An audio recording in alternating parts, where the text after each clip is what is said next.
रुद्रपुर एक छोटा सा गांव था जो दिन में बेहद खूबसूरत दिखता था, लेकिन रात होते ही मौत की चादर में लिपट जाता था।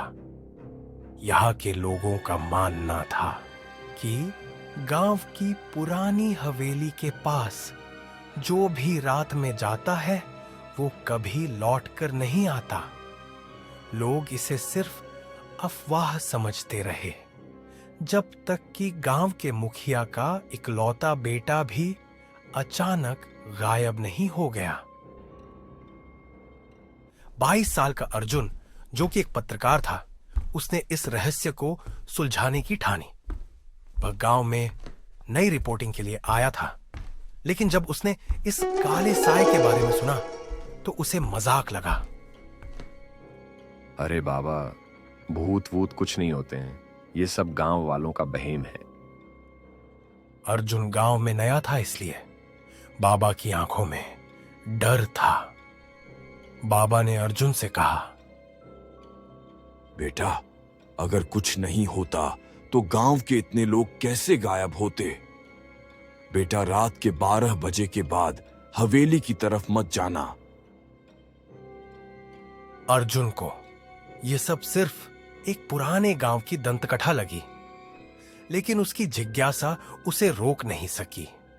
उसी रात अर्जुन ने सोचा, इन गांव वालों को कैसे समझाऊं कि भूत वूत कुछ नहीं होते। आज रात 12 बजे मैं ही उस हवेली में जाऊंगा, तभी इन गांव वालों को मेरी बातों पर भरोसा होगा। इनका बहेम आज दूर करना ही होगा।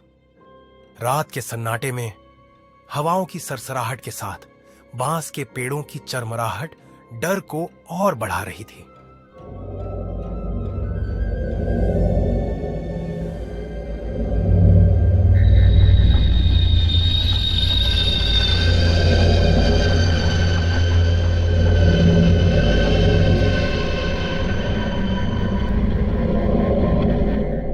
और अकेले ही हवेली की ओर चल पड़ा।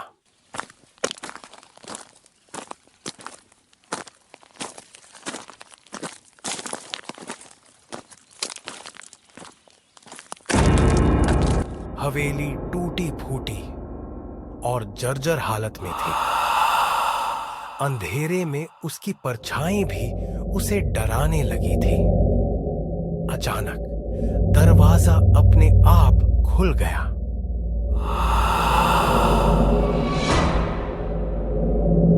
अर्जुन ने अंदर देखा। पूरा कमरा धूप और मकड़ियों के जालों से भरा था।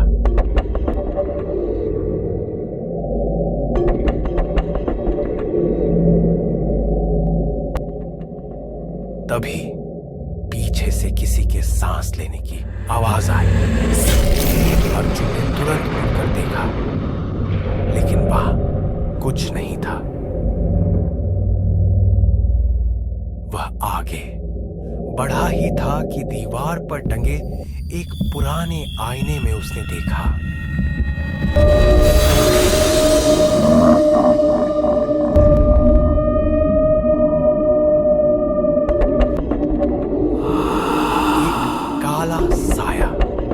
उसकी ओर बढ़ रहा था।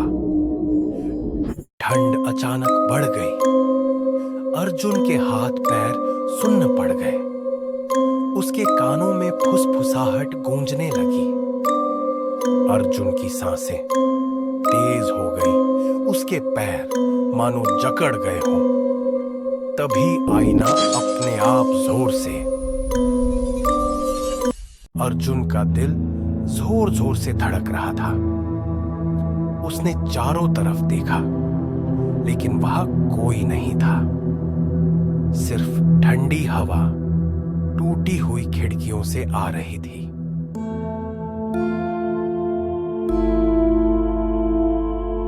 लेकिन उसे ऐसा लग रहा था कि कोई उसके बेहद करीब खड़ा है।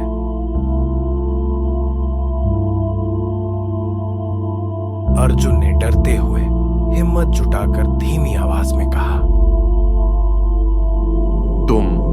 तुम अगर तुम कोई आत्मा हो तो मुझे कोई संकेत दो। तभी अचानक कुछ धुंधली आकृतियां बनने लगी, मानो कि कोई दिखने की कोशिश कर रहा हो।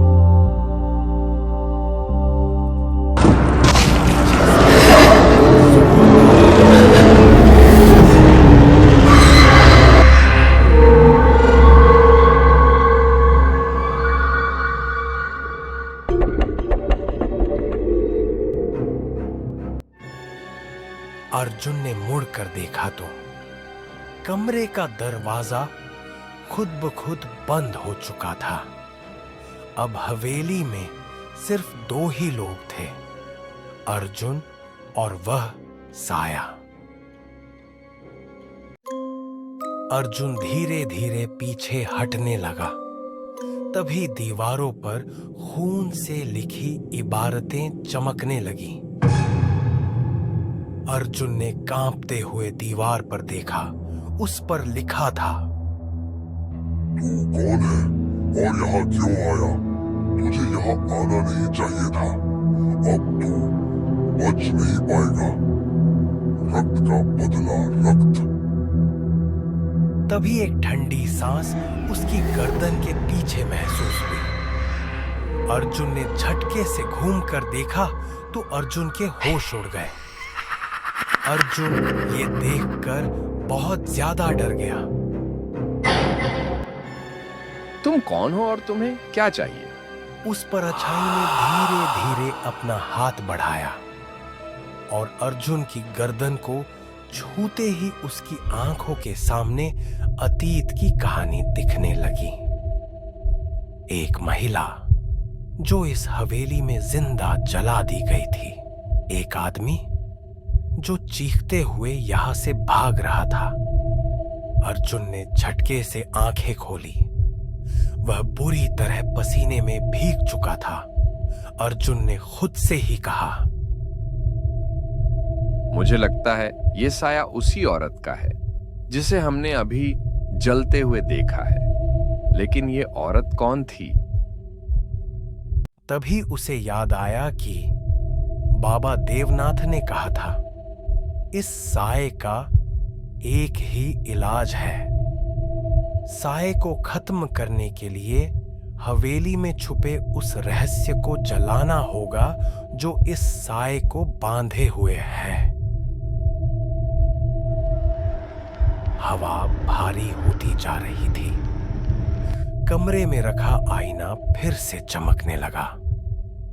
इस बार उसमें अर्जुन का ही चेहरा था। आईने में अर्जुन की परछाई ने अर्जुन से कहा, अब तू भी इस कहानी का हिस्सा बनेगा तो खुद को बचा नहीं पाएगा। अर्जुन उस रहस्य को ढूंढने लगा। अर्जुन ढूंढते ढूंढते एक ऐसे कमरे में पहुंच गया जिसे देखकर उसके पैरों तले जमीन खिसक गई।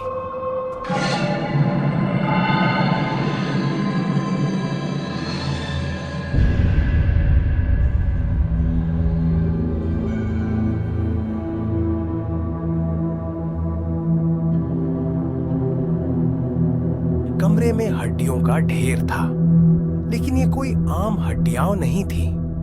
इनमें से कुछ अब भी खून से सनी हुई थी।